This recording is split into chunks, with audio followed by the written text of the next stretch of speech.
22 female soldiers. One impossible choice: stay and endure systematic abuse, or risk execution for freedom. In 2018, security officers in North Korea, the very people tasked with stopping defectors, became defectors themselves. What you're about to hear is one survivor's testimony of courage, betrayal, and the desperate pursuit of human dignity in the world's most repressive state. If these stories matter to you, please subscribe and hit the notification bell. Your support helps us bring these untold stories to light. Together, we can be a voice for those who cannot speak. My name is Kim So-hee. It's not real. What I'm about to tell you actually happened to me. You may find it hard to believe, but in North Korea, this is reality. It all started in fall 2017 on Seoul County, North Hamgyong Province, just 2 miles from the Chinese border. On clear days, you could see lights across the Tuman River, Chinese villages glowing in the distance. As a child, I'd stare at those lights and think, they must live just like us. I had no idea. I didn't know how different that world really was. I was 28, a female soldier in the State Security Department, North Korea's intelligence agency. We hunted down dissidents, protected the regime. I got in because my father was a colonel in the department. I enlisted at 17. Back then, I was proud. I truly believed I was defending my country. The Onsong security building stood next to the county office. 3 stories. First floor, interrogation rooms and holding cells. Second floor, offices. Third floor, our barracks. 22 of us lived there. All women, ages 20 to 30. Being an officer's daughter had its perks. I got my rice ration every month. Shared a room with just 4 others at the end of the hall. Still, my mother smuggled tofu and soybean paste to me on holidays. "Daughter, don't wear yourself out. Eat this at least." She always worried. Looking back, she must have known. She knew how hard it was to be a female soldier in the security department. But my comrades had it worse, especially those from ordinary families. Their rations were irregular. More corn than rice. Never enough. At night, some would sneak to the Jangmadang, the market, to sell things. Military buttons. Items from home. The Jangmadang is like a flea market. North Korea has those now. That's when I started to wonder, why did I eat rice while they ate corn gruel? We were all security soldiers, but I never said it out loud. Thoughts like that were dangerous, impure. October 2017, late one night, I was assigned border patrol. Onsong is a border area. Stopping defectors was part of our job. That night was like any other. I walked along the riverbank. The autumn wind cut through me. All I heard was the river. Then I heard something in the reeds. I turned my flashlight on and approached. A woman crouched there, maybe 30, a small bundle in her hands, caught trying to defect. "Comrade, where are you going?" She looked up. Her face was wet with tears. Her eyes, I'll never forget that look. Desperation mixed with pleading. "Comrade, please let me go. I need to get to China, make money, feed my children back home. Please." She grabbed my uniform sleeve. She was crying. I had to push her away. Regulations. Defection attempts must be reported immediately. The person must be arrested. That's what I did. I radioed for support. She was dragged to our holding cell. That night in the barracks, I couldn't sleep. Her words echoed in my head. "They say in South Korea, people are treated like human beings." She'd muttered that as they took her away. I pulled the blanket over my head. Treated like human beings? Does that mean we're not? But I shoved the thought away. It scared me. The thought itself terrified me. The next morning, the wake-up bugle sounded. I attended formation with my comrades. We shouted the slogan, "Glory to our Supreme Commander." Everything was normal. But inside me, something had cracked. A tiny fracture. That fracture is what eventually brought me here. Fall passed. Winter came. January 2018. Lunar New Year was approaching. In North Korea, it's a major holiday. People make rice cake soup and bow to their elders. At least, families who can afford it still do. The night before the holiday, January 14th, I'll never forget that date. Around 8 p.m., I was resting in the third-floor barracks with my comrades. Everyone was talking about the holiday. My mom made tofu. I'm going home to eat rice cake soup. Simple, humble conversations. Then Park Mi-hyang, our youngest, was called to the captain's office on the second floor. Mi-hyang was 20 that year. She'd come from Horyong. Sweet girl. Innocent. She'd joined the security department because her family was poor. She needed to survive. "Sisters, the captain wants to see me." "What do you think it's about?" Mi-hyang looked worried. I answered casually, "Probably paperwork." "Go on, hurry back." Mi Hyung straightened her uniform and went downstairs. We thought nothing of it. Officers sometimes called us in for late-night errands. An hour passed. Then 2. Mi Hyung didn't come back. I started to feel uneasy. Why is she taking so long? Past 11, still no sign of her. After midnight, I heard footsteps on the stairs. Stumbling. Unsteady. The door opened. Mi Hyung walked in. The moment I saw her, my breath stopped. Her uniform was disheveled. Her hair was tangled. Her face was soaked with tears, and on her neck dark purple bruises. Mi Hyung! I ran to her. She collapsed where she stood. She began to cry, silently, her whole body shaking. The 5 of us surrounded her. None of us knew what to do. Mi Hyung, what happened? Who did this? One of us asked. But Mi Hyung couldn't answer. She just cried. I helped her onto the bed, told the others to lock the door. After a long time, Mi Hyung spoke. Her voice trembled. Sister, the captain, she couldn't finish, but we understood. We knew what had happened, what that man had done to this young girl. A chill ran down my spine. Rage surged through me. How can this happen in the security department? But I was also afraid. I had no idea what to do about this. The next morning, I went to my father. He was the deputy director of the security department. I believed he could fix this. In his office, I carefully told him what happened to Mi Hyung. My father's face hardened, but his reaction wasn't what I expected. So don't get involved in this. Father, but Mi Hyung, did you not hear me? This would disgrace the party. It cannot get out. I couldn't believe it. Even my father wanted to cover it up. The father I knew was a just man. How could he do this? Father, Mi Hyung is only 20. What did she do wrong? So my father cut me off. He let out a long sigh. You know what kind of place this is. Let it go quietly. It's better for her. Better for you. I couldn't say anything more. As I left his office, I felt something inside me collapse. A week later, Mi Hyung was diagnosed with mental illness and forcibly discharged. They said they were sending her home. The day she left, I saw her off from the barracks. Sister, this will happen again. Mi Hyung said that as she left. Her words pierced my chest. She was right. It would happen again. Unless the system changed. That night, I lay in bed staring at the ceiling. What have I been protecting all this time? Is this organization, this country, really right? The questions wouldn't leave my mind. That's when I realized it, what kind of place I was living in, and that I couldn't stay here anymore. After Mi Hyung left, the atmosphere in the barracks changed completely. From February through spring 2018, the 22 of us saw each other differently. Before, we were just comrades. Now we were women in the same situation. One night in February after lights out, the 5 of us in my room whispered under our blankets. These conversations had become nightly since Mi Hyung's case. Sister, actually. Me too. Kim Young-hee spoke carefully. 26. From Musan. She'd enlisted a year before me. Last summer, the company commander? He did it to me too. I was shocked. It had happened to Young-hee too. She continued. I was too scared to tell anyone. If I did, they'd blame me. You didn't control yourself. You seduced him. That's all I'd hear. Another comrade nodded at her words. Right. I went through something similar during night duty. One by one, confessions followed.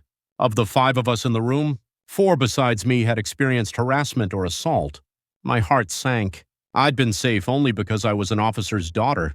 My comrades had been suffering like this. We're not the only ones. I said it. Over the next few days, we carefully talked to the women in other rooms. The results were shocking. Of the 22, 15 had similar experiences. Some were forced to drinking parties. Some were blackmailed with promises of promotion. Early March, we held a secret meeting. Past midnight, 22 of us gathered in the storage room. At the end of the 3rd floor hallway, we didn't turn on the lights. Just moonlight on our faces. Comrades, we can't live like this anymore. Can we? Choi Soon-hee, the eldest at 32, spoke. Soon-hee was a local. She'd served 10 years in the security department. What happened to Mi Hyung will happen again. No, it's already happening. As long as we stay here. She was right. You know, from history, women suffered the most during the Korean War. In chaos, the things that happened to women. We were the same. Being a woman in this system, especially a powerless woman, meant accepting this suffering. Let's all cross together. Someone said it quietly. Defection. The word was too dangerous to speak. If caught, execution. Your family sent to a political prison camp. But strangely, no one objected. All 22 of us nodded silently. We'd already lost hope. We had nothing left to lose. We have advantages. I spoke up. We're security department soldiers. We know the border patrol schedule, the patrol routes. We've interrogated defectors and gotten information about Chinese brokers. If we decide to do this, we can. Soon he added, "That's right. I've guarded this border for 10 years. I know which parts of the Tuman River are shallow. When the patrol shifts change, I know everything." From that night, we began planning. First, we saved money. To get to China, we'd need to pay a broker. I saved money my mother had given me. Other comrades sold things at the market. Some saved bribes they'd received from defectors' families during interrogations. In North Korea, taking money to release family members is common. We also secretly searched defector interrogation records for Chinese broker information, phone numbers, contact methods, prices. Being security soldiers gave us access to this information. Late March, we made secret contact with a Chinese broker. Near the border fence, we exchanged notes in Chinese. 22 people. "Can you get us to South Korea?" The broker's answer was simple. "If you have money, it's possible. 3,000 yuan per person." A huge amount in our currency. But money wasn't the issue for us. We'd already decided to risk our lives. We pooled the money we'd saved over 3 months. What we were short, I made up with money I secretly took from my father's desk drawer. I feel terrible about that now. But back then, we had to survive. One night, the 22 of us gathered again. Under the moonlight, we held hands. "Comrades, let's go together. Let's survive together and find freedom." At Soon-hee's words, we all cried. We were terrified. The thought that we might die made us tremble. But we also had hope. We weren't alone. There were 22 of us. Together, we felt we could make it. How can I describe what we felt then? Hope blooming in despair. Sisters holding hands, trying to escape from hell. Early April, our plan was nearly complete. D-Day, May 5. That day, the night border patrol would change shifts. All 22 of us were assigned patrol duty. The perfect opportunity. But first, there was something we had to do. A final meeting with our families. Mid-April, I got 3 days leave. Officially to visit family. Actually, a final goodbye. Home was a 10-minute walk from the security building. A single-story house at the edge of town center. I opened the gate and went in. Mother was in the yard cleaning kimchi jars. Every spring, she washed and dried the jars used all winter. It was her habit. "Mother, I'm home." At my voice, Mother looked up. She smiled brightly. "Oh, my daughter's here. Come in, come in." Mother just made tofu. Tofu. Mother always made tofu when I visited. Ground from soybeans made with care. Soft and nutty. My favorite food since childhood. I went into the kitchen. Mother handed me the tofu. I took a bite. Still warm. Still delicious. But it wouldn't go down my throat. This is the last time. The thought brought tears to my eyes. "Daughter, things are hard lately, aren't they?" Mother took my hand and asked. Her hands were rough. A lifetime of housework and fieldwork. I lowered my head. "I'm fine, Mother. Don't lie. Mother knows everything." What happens to security department female soldiers? I looked up at Mother in shock. She sighed. "This is a small town. Word gets around. What happened to Mi-hyang Mother heard it all." Mother stroked my hair. Her touch was so warm. I felt tears threatening to spill. "Daughter, if it's too hard, tell Mother. Mother will talk to your father." "Mother!" I cut her off. Then I hugged her tight. "Mother, I'm fine. Don't worry. It was a lie. I wasn't fine. And soon I'd be leaving her." But I couldn't say it. I couldn't bring myself to say it.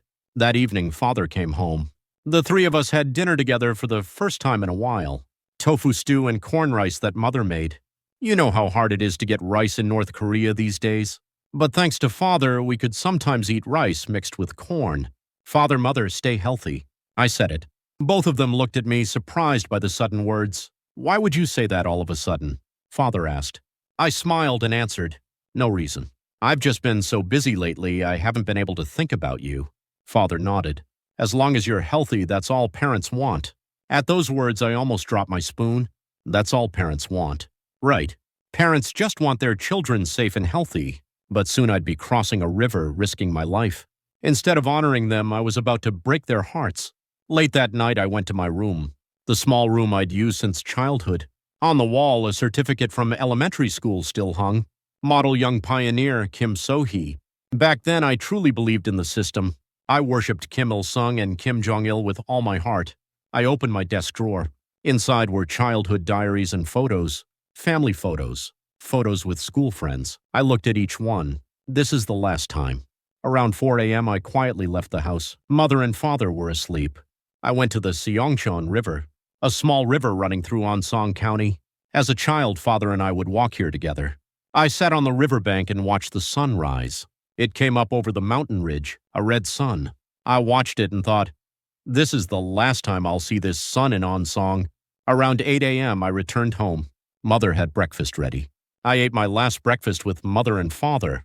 An ordinary breakfast, corn porridge and kimchi. But that ordinariness felt precious. Time to return to the barracks. I put on my uniform and left. At the gate, mother gripped my hand. Daughter, be careful. Don't wear yourself out. Yes, mother. I hugged her tight. Then I whispered, Mother, I love you. Mother looked at me surprised. We didn't say I love you in our family. North Koreans aren't good at expressing feelings. Mother loves you too, daughter. Those were the last words I heard in mother's voice. Walking back to the barracks, I kept looking back. Our roof got smaller and smaller. The streets of Onsong grew more distant. My hometown was fading away. At the barracks, 21 comrades were waiting. They all had the same expression, sadness mixed with resolve. Comrades, are you ready? Soon he asked. All 22 of us nodded. May 5, let's survive together. We knew then. There was no coming back. We'd either live or die. But it was better than staying here. Staying here meant dying slowly. May 5, the day came. Rain fell from morning. Spring rain. I watched it and thought, even the sky is crying for us. The rain helped us. It would cover the sound of our footsteps. 6 p.m. The 22 of us prepared for a night border patrol as usual. We put on our uniforms, slung our rifles, wore our armbands. The other officers suspected nothing. They never dreamed we'd defect. Security department soldiers, 22 of them at once. Unimaginable. 10 p.m. We set out. Our patrol sector covered the Tuman River section from Onsong County to China. The rain kept falling.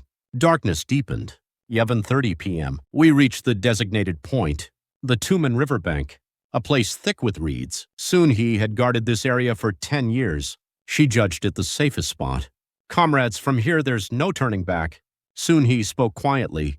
Anyone want to give up now? No one answered. All 22 of us had made up our minds. We took off our uniforms, left only the black clothes we'd worn underneath. We hid our rifles and armbands in the reeds, cut off our ID tags and threw them away. Kim So-hee, security department soldier, disappeared. Now, let's go. We lined up single file and descended the embankment. The Tuman River was cold even in May. The moment I stepped in, goosebumps covered my body. Hold hands. Don't let go. At Soon-hee's words, all 22 of us linked hands. Like a long chain, we entered the water. It got deeper. Knees, waist, chest. Sister, I'm scared. The young comrade next to me spoke in a trembling voice. I squeezed her hand tighter. It's okay. We're together. Then it happened. Shouting from behind. Stop! Who's there? The patrol. They'd found us. My heart felt like it would explode. Run! Quickly! Soon-hee shouted. Without letting go, we pushed through the water. Gunshots rang out behind us. Bang! Bang, bang. Bullets sliced through the water. Ah! A scream from the back. Someone had been hit. But we couldn't stop. If we stopped, we'd all die. Keep going. Don't let go. We fought our way across that river. The current was strong. We nearly fell several times. But we held on to each other. You can't imagine how hard it is to cross a river like this. As women, feet slipping, breath short, body shaking. I prayed silently. Grandmother, grandfather in heaven, please protect us. Let us live. You know, people during the Korean War fled across rivers like this. That's when I understood what it meant to cross a river with your life on the line. Almost there, just a little more. Soon-hee's voice from the front. I looked up ahead. The far bank. Chinese soil. Let's all push. We have to survive, I shouted. All 22 of us squeezed out our last strength. Behind us, gunshots still rang out. Shouting still echoed. But we didn't stop. Finally, my feet touched ground. Chinese soil. We crawled up the embankment. We were soaked, shaking from cold. But we were happy. We'd done it. We'd crossed the river. 1, 2, 3. Soon he counted us. 22. We were all safe. No, we weren't. 2 were injured. 1 in the shoulder. one in the arm. Blood flowed. But their lives weren't in danger. We have to go a little farther. If we're caught here, it's over. We helped each other and went into the reeds. About 30 minutes of walking. A small road appeared. A Chinese vehicle was waiting. The window opened. A Korean-Chinese man stuck his head out. "You the 22 from Onsong?" "Yes." Soon he answered. It was the broker, the person we'd paid and arranged with. "Get in quick. We need to leave before the police come." We hurried into the vehicle. 22 couldn't all fit in the small van. Half sat, half crouched. The injured comrades took the front seats. The van started moving. Looking back, the Tuman River grew more distant. North Korean soil receded. My hometown faded away. "Sister, we made it," the comrade next to me said through tears. I cried too. Joy or sadness, I couldn't tell. "Yes, we survived. We made it this far together." The van was silent. None of the 22 spoke. We just held hands. That touch was warm. We thought we'd found freedom. We believed everything would be okay now.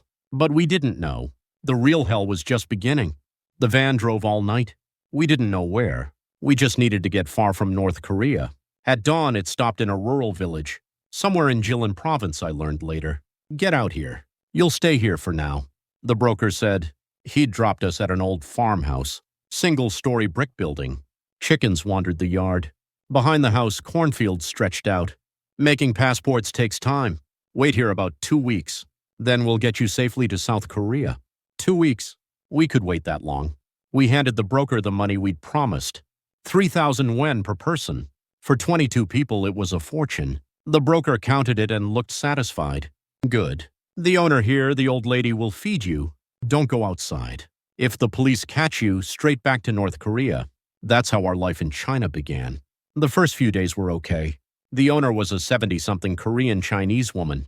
She spoke Chinese, but also Korean. She made us corn porridge and dumplings. Better than what we'd eaten in North Korea. "Oh, you poor girls. You've suffered so much. Rest here." The grandmother was kind. She helped us because we shared blood. I was grateful. But 2 weeks passed. No broker. A month passed. Still no word. "Sister, this is strange. When will the passports be ready?" My comrades started to get anxious. So did I. Something felt wrong. Month 2. The broker reappeared. But he wasn't alone. 3 or 4 Chinese men came with him. "Passports are taking longer. In the meantime, you'll need to work." "What kind of work?" soon he asked. The broker grinned. That smile sent a chill through me.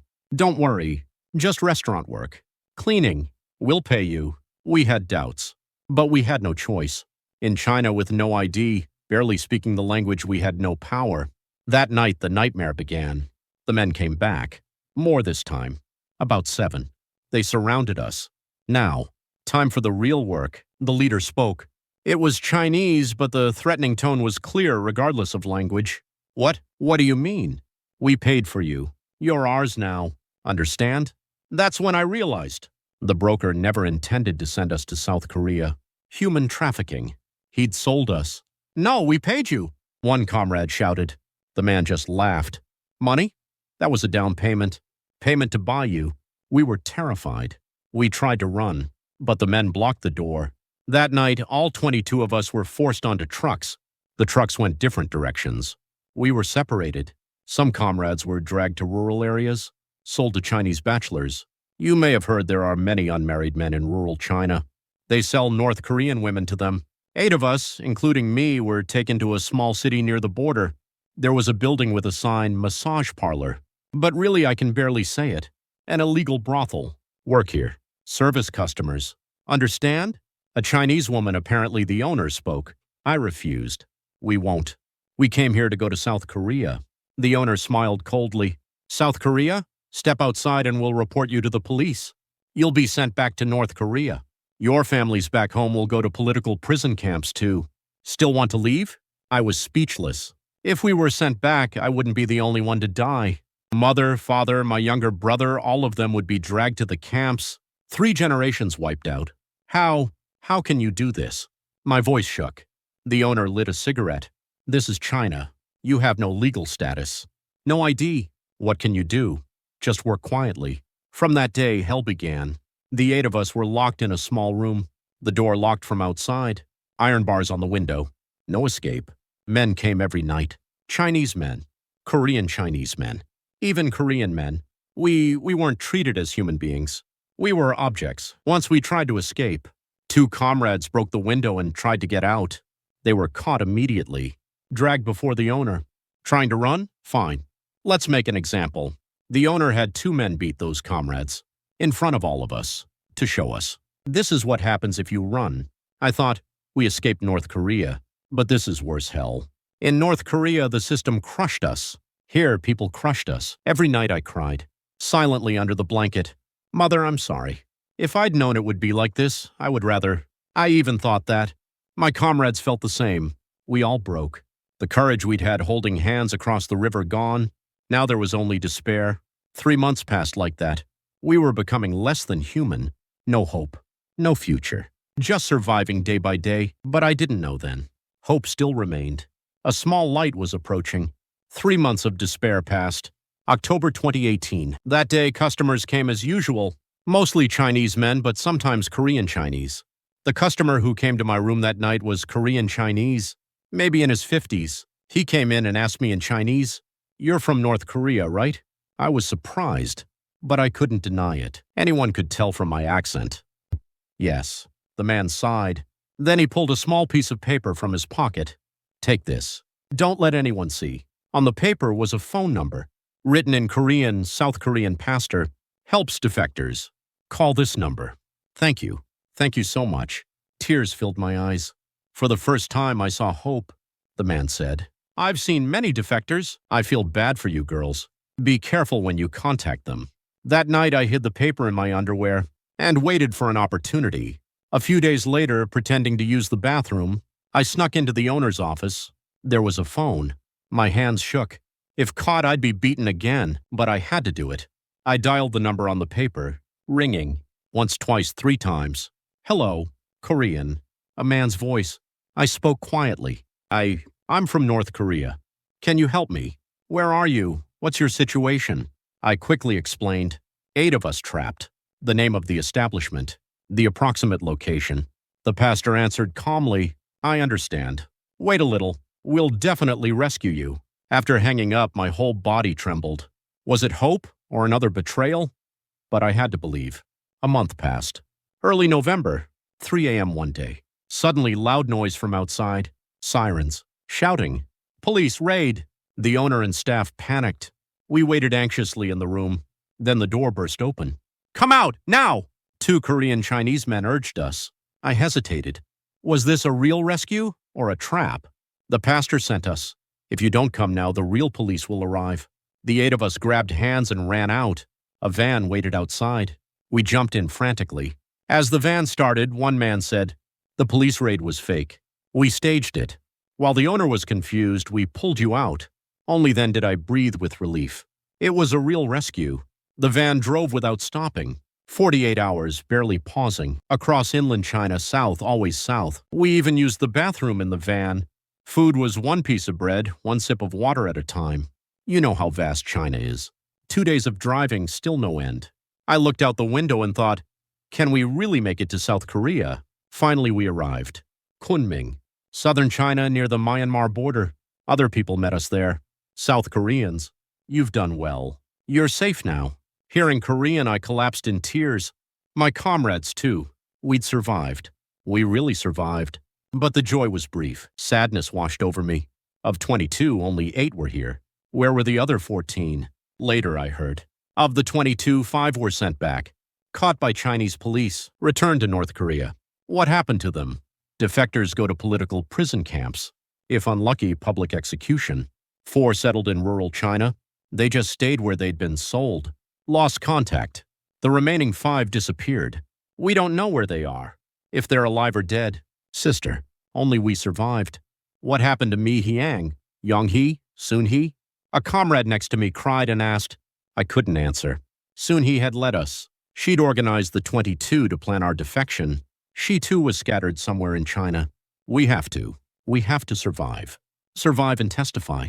What we went through. What our comrades suffered. I said it. All 8 of us nodded. That night we rested at the South Korean missionaries' home. The bed was so soft. We'd never had beds like this in North Korea or the Chinese brothel. One missionary came and held our hands. "You've suffered so much. God protected you. In South Korea, you'll be able to live freely." I gripped that hand tight. It was warm. People who help purely like this exist. That's when I felt it. This is what it means to be the same people. A few days later, we went to Thailand, then to the South Korean embassy in Bangkok, the final gateway to South Korea. March 2019, I finally set foot on South Korean soil. We flew from Bangkok and arrived at Incheon Airport. I couldn't believe it. We're really here. The Republic of Korea. The land of freedom. We left the airport and drove to Hanawon. Hanawon is where defectors receive orientation for South Korean society. 3 months learning Korean language, culture, and way of life. Looking out the car window, tears came. The roads were this wide and clean, this many cars. Buildings this tall, unimaginable in North Korea. "Sister, look, a convenience store," the comrade next to me shouted. 24-hour stores. Open day and night. In North Korea, everything closes by 8 p.m. Electricity cuts off, too. First night at Hanawon, I couldn't sleep. The bed was too comfortable. The room too warm.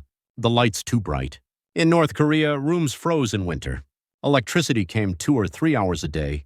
Here, lights turned on whenever you flipped a switch. Next morning, breakfast. I entered the cafeteria and was shocked.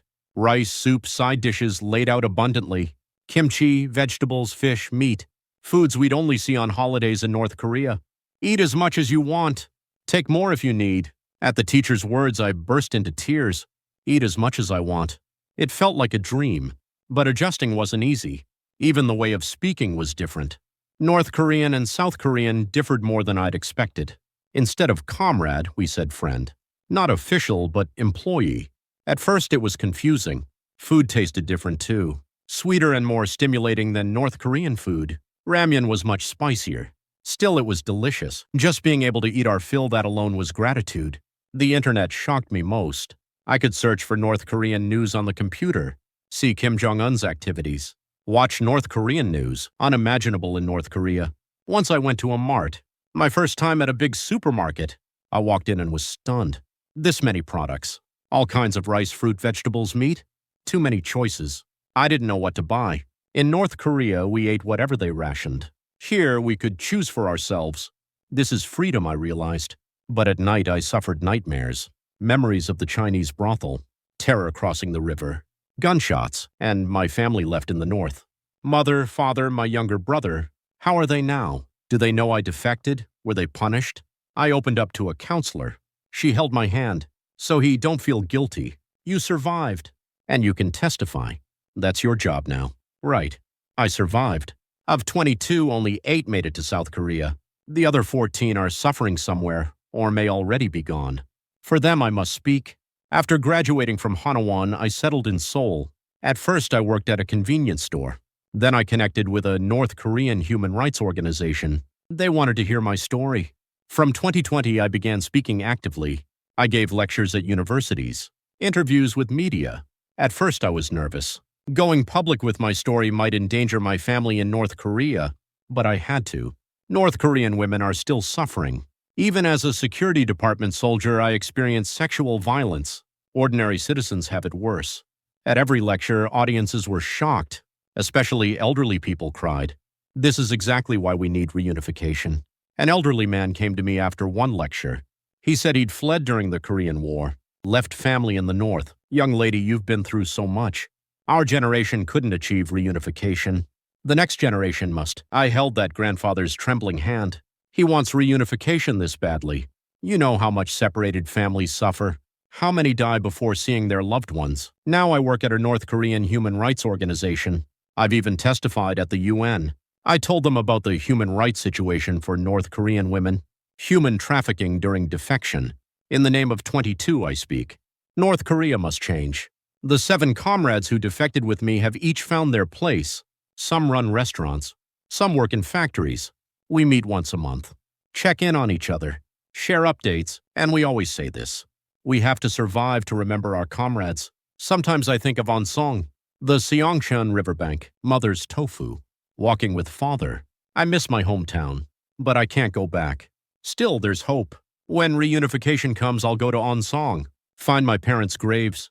And I want to build a monument for the 22. In memory of 22 female soldiers who crossed the river seeking freedom. I'm living freely now. I eat what I want, go where I want, say what I want. You think that's normal, right? But in North Korea, none of that is possible. I hope South Korea becomes a land of hope for them. I hope North Koreans can someday enjoy freedom. And I desperately hope our generation achieves reunification, so North and South can be one again. I'm a witness. With the responsibility of a survivor, I'll keep speaking. The story of 22.